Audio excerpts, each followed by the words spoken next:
Welcome to this exclusive interview on PSM News. This week, a high-level delegation from the global Sumud Flotilla is visiting the Maldives.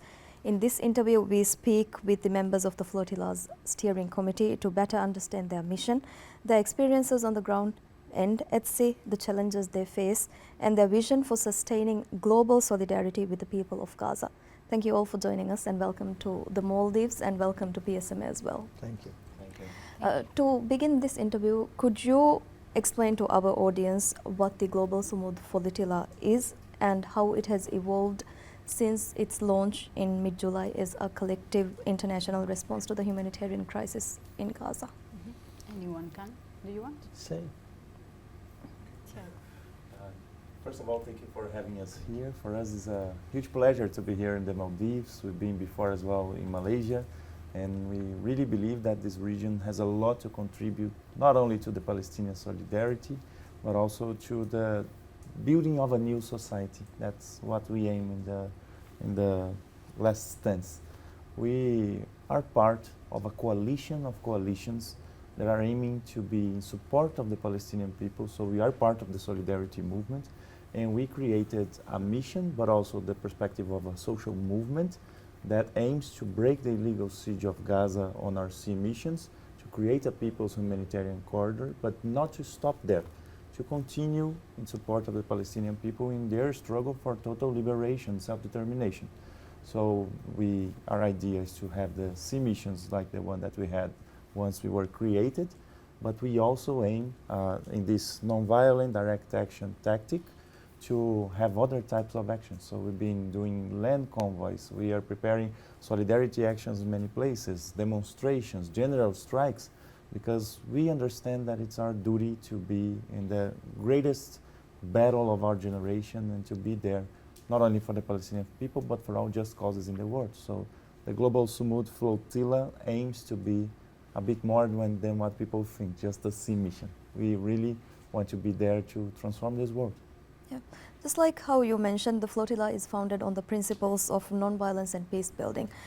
In practical terms, how do these principles guide your actions when operating in highly sensitive and politically charged environments? For example, we are trained not to be violent during the mission. So it's our basic principle that we are only acting in defense mode only when we are attacked. We don't even react to that. Maybe you have seen the videos during the interception of the boats, but this is okay in the narrow, let's say, notion of non-violence. In general, even in the protests we organize in our own countries, our land teams contribute to this. Even then, we are non-violent again. We are trying to pressure by any means we have.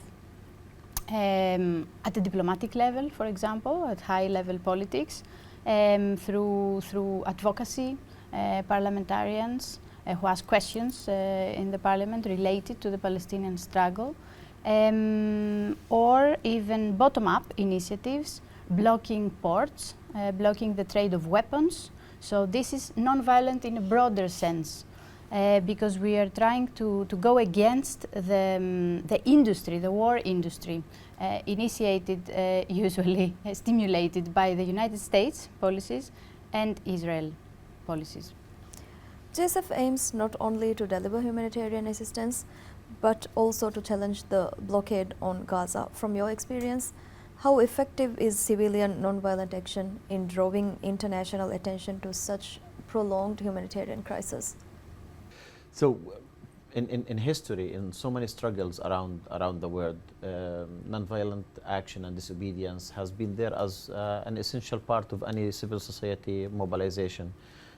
We are also inspired by the Palestinian people resilience and nonviolent resistance itself. In 1936, the great Arab strike for 3 years Palestinians organized the strike. The first Intifada, the 82, the Christian villages disobedience action of refusing to use Israeli products. The second Intifada, the Great March of Return. There are so many examples. The hunger strikes of the Palestinian prisoners. So non-violent is a strategy, is a fundamental element of the Palestinian movement itself, and we are inspired by that. Our decision to apply this strategy within our action, because we are civil society. We come from organizations that are everywhere. So we have seen that hundreds of thousands of people went out to the streets during the whole month of the mission. After the interception, continued a strike of more than 4 million persons in the workers of the ports in Italy, a strike in all over Spain on the 15th of October. There are so many examples of how attention came to the Palestinian cause through that mission, and billions of people followed the information and viewed all the publications that we have done on social media. So definitely this collective process brought lots of attention. Part of it because we are using this strategy as civil society, and another important part because it represented a collective participation from countries from all over the world to support the Palestinian cause. I say that you are closely working with the GSF. How has your experience been? I think it has been hectic. We have been doing work for Gaza for such a long time, but we are learning from them. We are learning the meaning of Sumud, which is in comparison to what we usually hear Sabar. Sabar is quite a big difference. Sabar is just waiting and saying Alhamdulillah and saying I will accept everything that Allah throws at us. But Sumud is on a different level. It means that you take proactive actions to change the situation, to change what is keeping you down, and you make efforts to make your lives better. And that is what the Palestinian people are showing.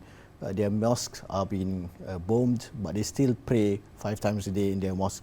Their schools have been bombed, their universities, but they are still asking us to create online schools and online universities so that they can still go with the learning process. Their homes are being bombed, but they are still building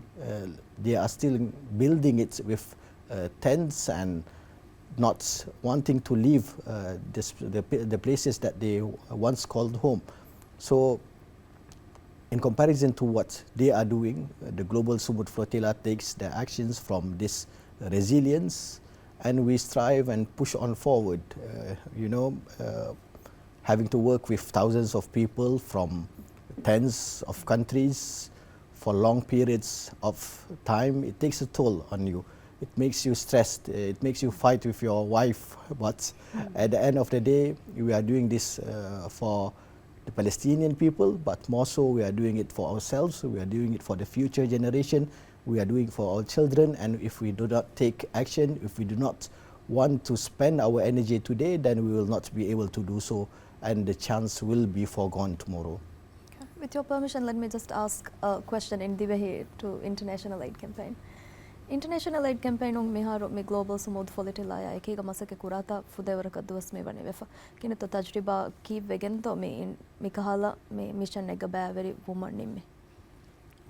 शुक्रिया अंगत फरतो अने international ad campaign की में देश Olam fetch के इंसानी ही एक गांव तक फोर को दे जमिया देन हास को गाजा देश अशारा फेच के माने कनेनेल मिदने एक प्रोजेक्ट फलस्तीना में हिंगमो देन एकमो में देश देवी अक्टूबर हातेक के फाहू में जेनोसाइड आने एक्टिवली फेट्टुम फाहू देन गोस आने सीज माडवणो मैं सीज उन्नता में वरदो से जहाँ सतको फेच के मैंने कहा मैं हारे ब्लॉकेड वरगदो मंगो सेवे से चनवेदे हिसाब दिया देन हमें हितंगे आलुमेंगे मैं एड हम मैं तो जेहिफा मैं रफा बॉर्डर का जोर्डन का बोट्टे मैं डायरेक्ट एक्शन ना का मैं हार सीज ब्रेक करेंगे एम्मे बड़ो मस्कते कोरा बाय की मैं ग्लोबल सुमुद फ्लोटिला हमें मालूम है तेरे दिवे राज्य की मैं कितने में कोड़कोड़ गांव में भी सालों में गए ही आज मैं फाउं में श्रीलंका है सालों में और जनरस हम मुले गांव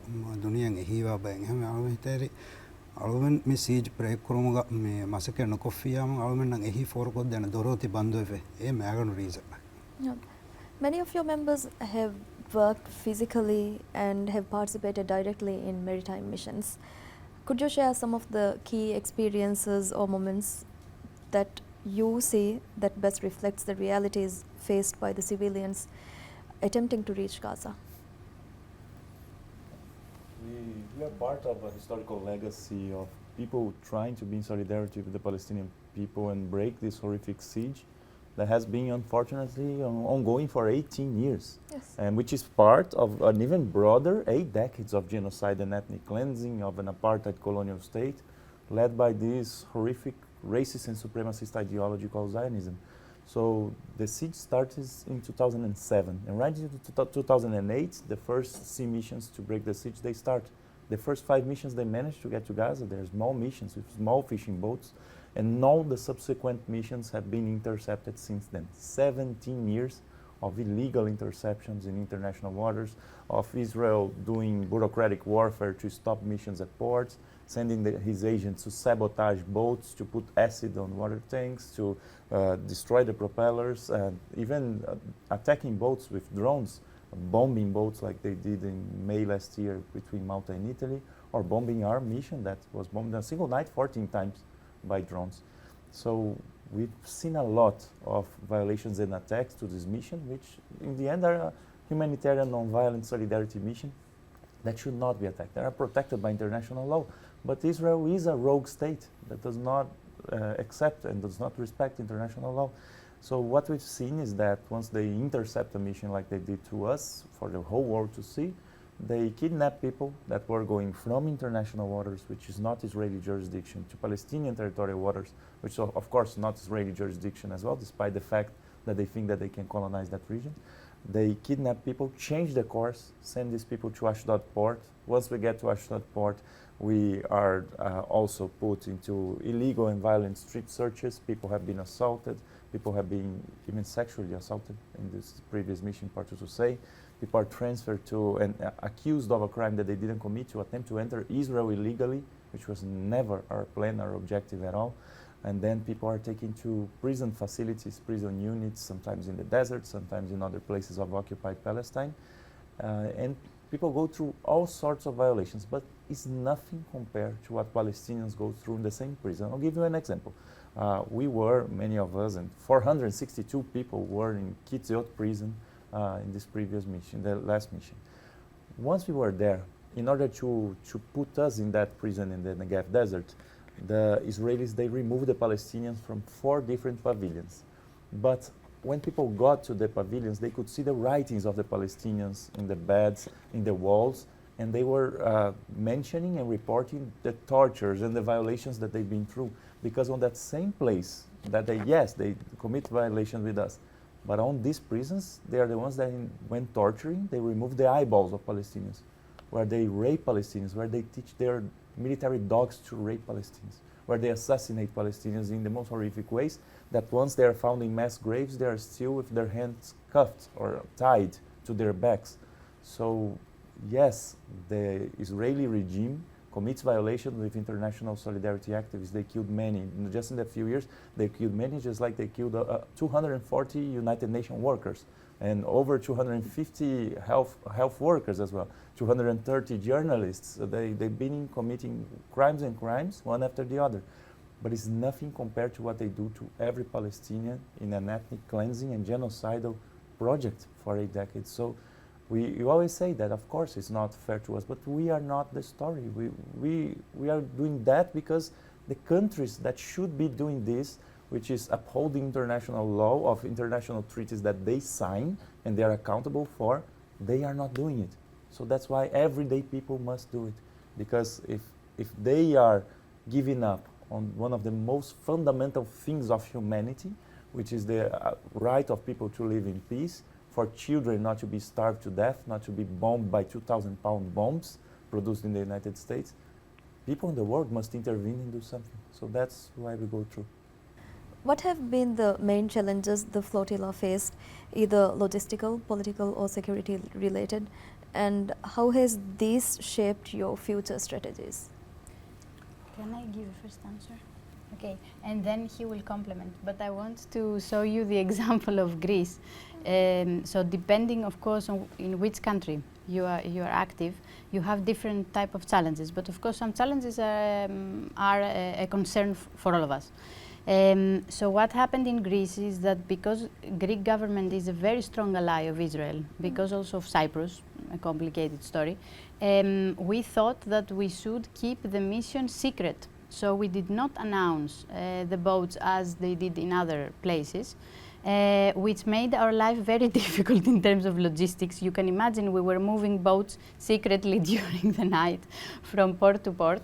However, now we feel more safe because everything went well, at least in Greece, and we managed to reach Creta without problems with the Coast Guard and the Navy. And now it comes to the bigger problems, the bigger challenges. In general, so for the future, I don't know whether we will keep it secret or we will publish them, because you have different advantages when you publish a mission. You have broader support, popular support. So that brings me to the point when we met the other boats coming from Tunisia, from Sicily, etc. And they had different challenges. Saif might want to explain further. Because of course, even in countries where the government is more friendly to the Palestinian cause, you can have organizational problems or problems to get permission, for example, for fishing boats to leave the country, and that causes delays as well. So this was actually our most difficult moment, I think, when the boats passed from Barcelona to Tunis, and so they could leave to Sicily. And the drones that Tiago already mentioned, like attacks by drones, they can destroy parts of your boats, and then you need to fix them, you need to find very fast engineers, etc. Well, we have to accept the fact that such a mission will always bring challenges, regardless of the preparation of the work that we do, for many factors. As you mentioned, there are logistical factors, so which means the part before and during the trip itself, finding the boats themselves. So we have to work in many areas within short period of time to ensure that boats are available, and which means that also we have to work on funding in parallel to make sure that we are receiving the enough donations to be able to provide for it. People. We are bringing people from every part of the world. In the last mission, and at the interception point, there were 460 persons, but within the process itself, we had thousands of people involved. Thousands of people that they didn't have previous experience working together, because many of them joined the mission recently, which means that we are working with a huge cultural diversity, communication styles. So we have to also bridge those gaps between people. Sabotage, it's very important for us. We had security at all ports to try to make sure that there is no impact that happening to the boats. The threat of bureaucratical sabotage, saying that you cannot sail or you cannot leave the port. So that's a psychological pressure that we always deal with, because if you make all this preparation, for example, the departure in Barcelona, we had thousands of people traveling from everywhere coming to Barcelona.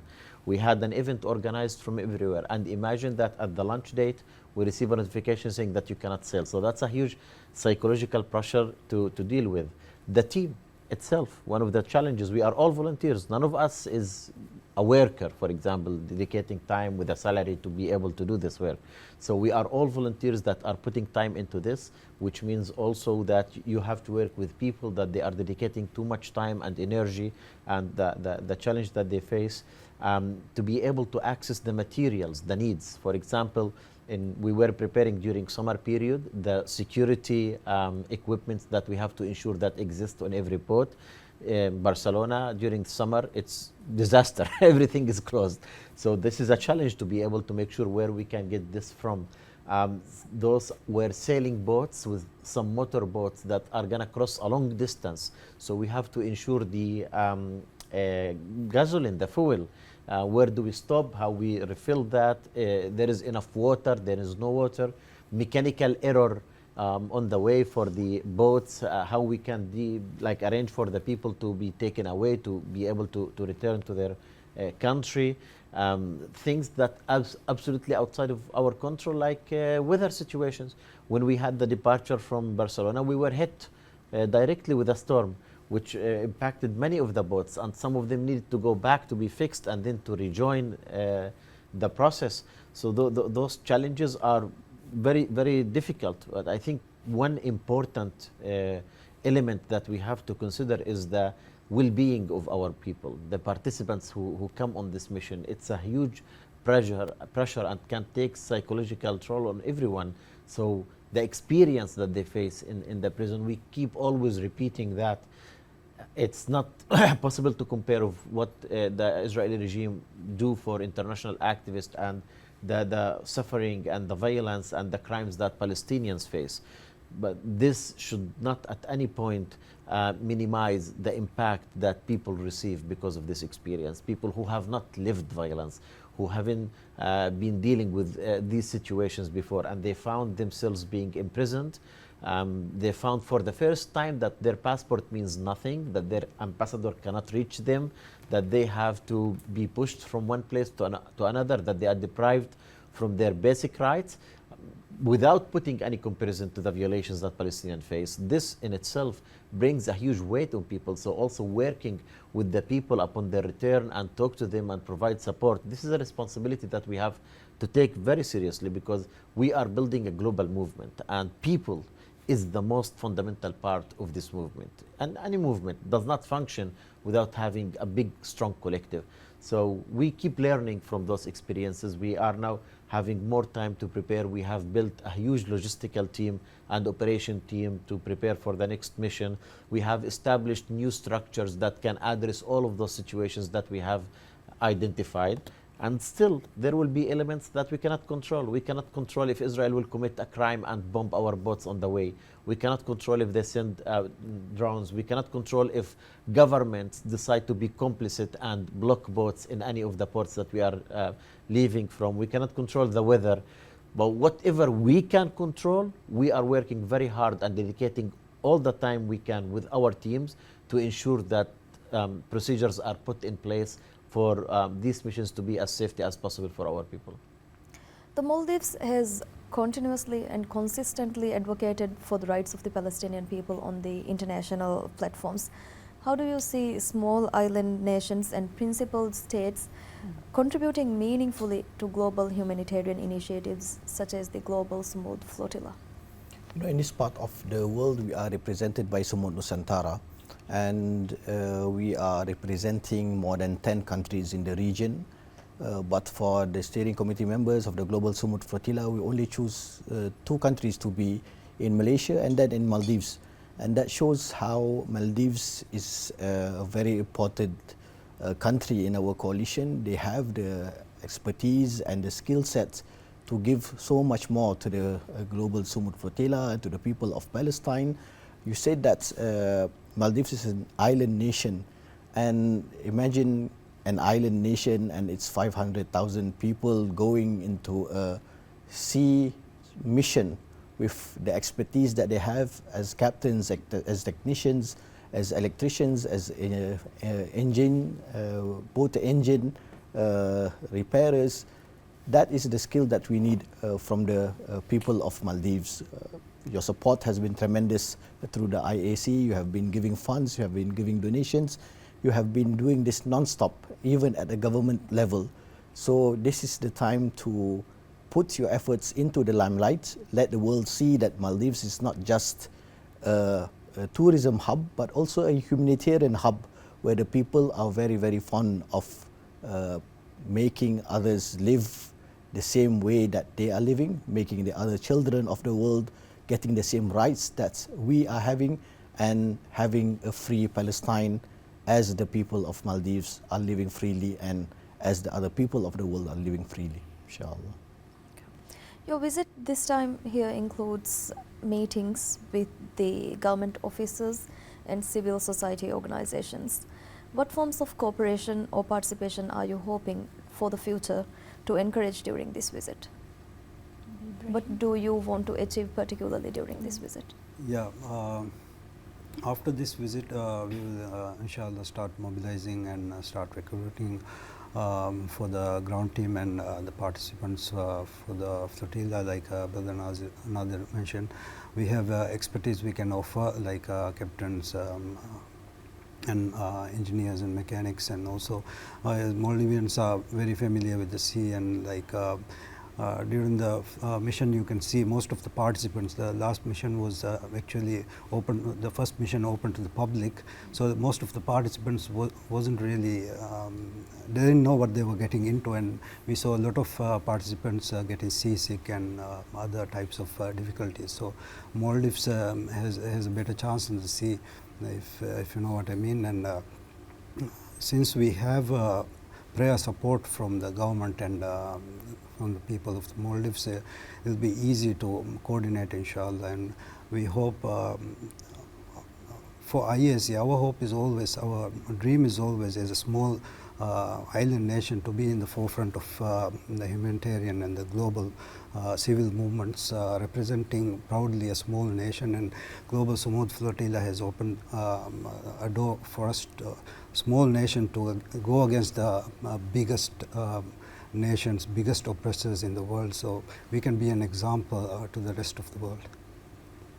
From your global advocacy work, how would you assess the current situation and current level of international awareness and political will regarding the humanitarian situation in Gaza, and where do you believe the gaps still exist? Well, I mean, 37 organizations were just banned by Israel. The reality is, yes, humanitarian work in Palestine is being violated continuously. As Tiago mentioned earlier, there are hundreds of people who work in international organizations as humanitarian organizations have been assassinated and bombed. Israel, in addition to banning those 37 organizations, they have took a law saying that the United Nations agency, the UNRWA, is illegal, and they are not allowed to operate in Palestine. The other day they were discussing about confiscating the schools that the UNRWA has around Jerusalem and to be able to use it for their military bases. So in reality, we have an international corrupt political system that applies international law wherever they see fit. We have governments that have power where they justify invasions and justify wars every place. And there has been resolutions by international courts, there has been resolutions by the United Nations, there has been reports by human rights agencies and councils about the violations and the continuous crimes that Israel is committing. The ceasefire itself is an example of how Israel is able to manipulate information in news, and how they are able to commit crimes with the complicity of the world without raising any flag, without anybody coming to Israel and say, hey, you signed a ceasefire, you cannot continue bombing Palestinians. They have included a specific number of trucks to enter daily that is anyway less than the amount that is needed by the Palestinians, and they allow less than half of those trucks to enter to Gaza. So even the agreements that they sign, they violate and they don't care. The special Francisco Albanese, the special advisor on human rights for the United Nations, was not allowed to enter to Palestine. How a country is able to block international representatives of human rights agencies and just escape it? So we are in context where humanitarian aid is being attacked constantly. But it's very important to emphasize that the Palestinian situation is not a humanitarian crisis. This is essential within our context, because many people say we send more aid and it's resolved, or we bring more, reconstruct more houses. This is not the situation, while Israel and the states and some agencies try to bring it in that way. Palestine is not suffering from an earthquake. It's not suffering from a storm. There are no floods happening in the country. This is a systematic ethnic cleansing genocide process that is being committed by a genocidal government since the establishment of that entity over the land of Palestine 8 years ago until now. It is only based on committing massacres and is based on the displacement of the Palestinian people and the ethnic cleansing of the Palestinian people. And this is what the main reason of what's happening in Palestine. This is why children are being starved to death. This is why hospitals, they don't have equipments and they are being bombed. This is why there are no schools and universities and students have to do online or they have to go to tents. This is why today, while we are here, people are having water entering into their tents and babies are being dying because of cold. So there is nothing related to humanitarian aid that can resolve what is happening. We need to change the whole political system and stop this corrupt process that is violating people's rights without any permission and impose a total isolation, total embargo on the government of Israel to ensure that genocide stop and to end the occupation. Other than that, they will continue committing crime because if nobody is stopping them, we were just discussing earlier before we started this interview about the news coming of them attacking North Lebanon. They have bombed the negotiators in Qatar, like the team that they are negotiating with to reach a peace agreement and ceasefire. They bombed them. They enter every day into Syria territories. They don't care simply as that. They live in a total impunity because the international governments and politics are enabling them to commit. They provide them with weapons. They provide them with financial support. They provide them with political support. Until we change that, we will continue seeing children starve to death. We will continue seeing genocide, and not only in Palestine. They are involved in many other places. We were just in Colombia and we were learning about how Mossad was training military groups how to commit crimes against the civilians. And many police forces around the world are being trained by the Israeli army on how they can repress demonstrations. Their civilians softwares are being used to spy on people in everywhere. So they are providing tools for all repressive governments on how they can commit violations of the rights of their own citizens or how other groups can commit crimes. And that's why we have to mobilize globally. That's why we have to put an end to this injustice. The GSF speaks strongly about Palestinian rights and to their access to their own coastline and to live with dignity. Why is maritime access such a powerful and symbolic issue in the broader struggle for Palestinian rights? In every anti-colonial struggle, to have the right of self-determination was something paramount for every people to have its dignity. Sometimes when people normalize the idea of Trump or Tony Blair ruling Gaza, it seems like they forget that Gaza has been turned since 2007 to the world's biggest concentration camp in the world.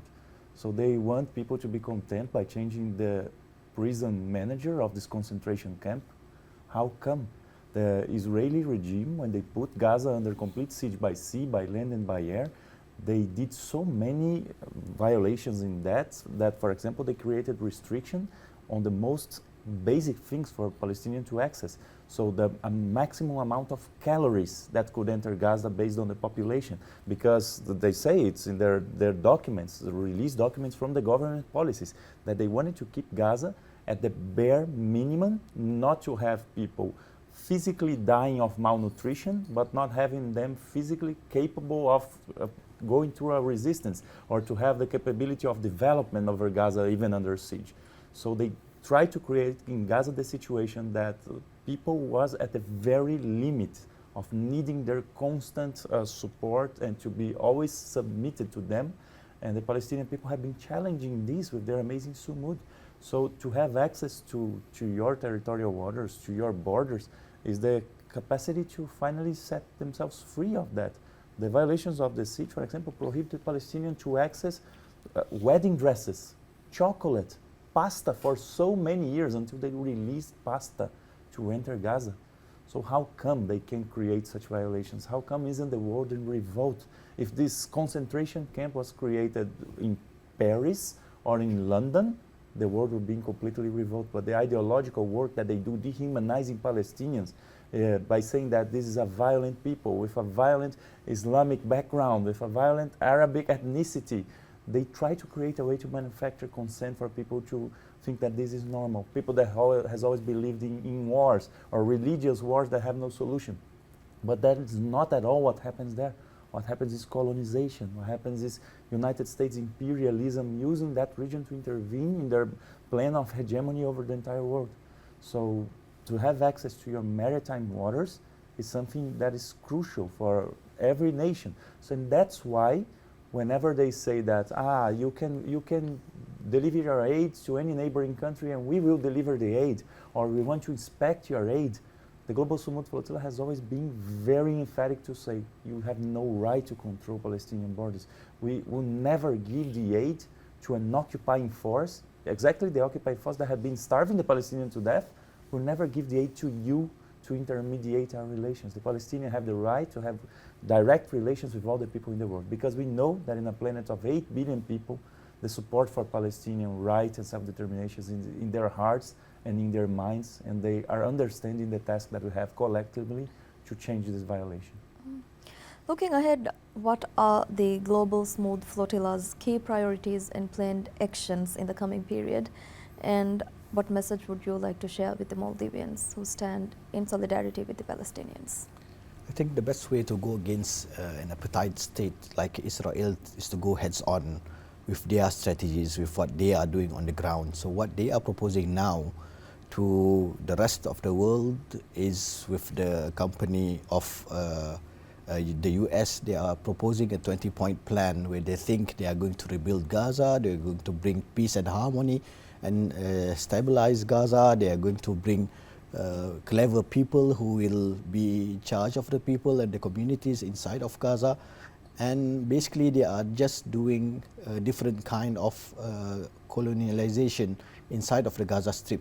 So what we propose to do is to give an alternative to that and to work with the Palestinian people to reach what they want and what they hope to achieve in their own country.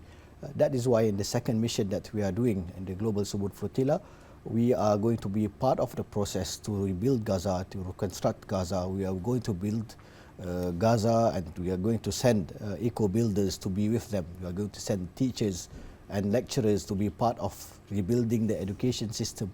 We want to rebuild the health sector by bringing in doctors and nurses and medical practitioners. And we hope that the whole world will understand that we will try our best to do that with all the venues available to us. And to make it happen, everyone has to be a part of it. Maldives has to be a part of it, and all these countries has something to give.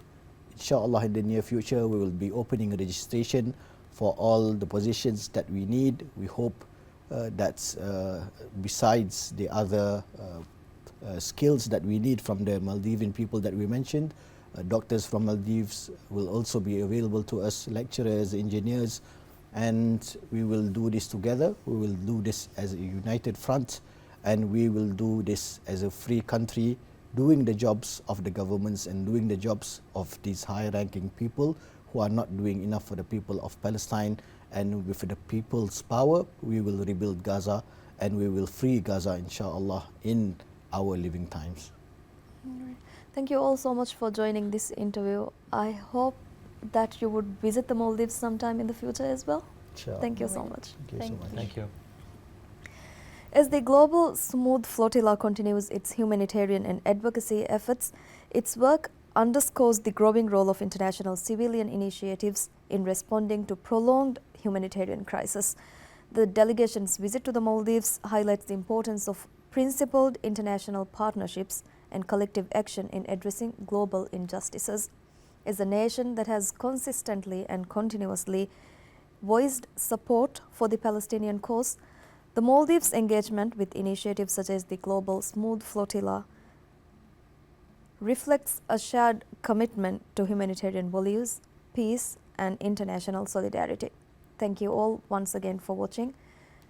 Hoping to see you again next time. Goodbye.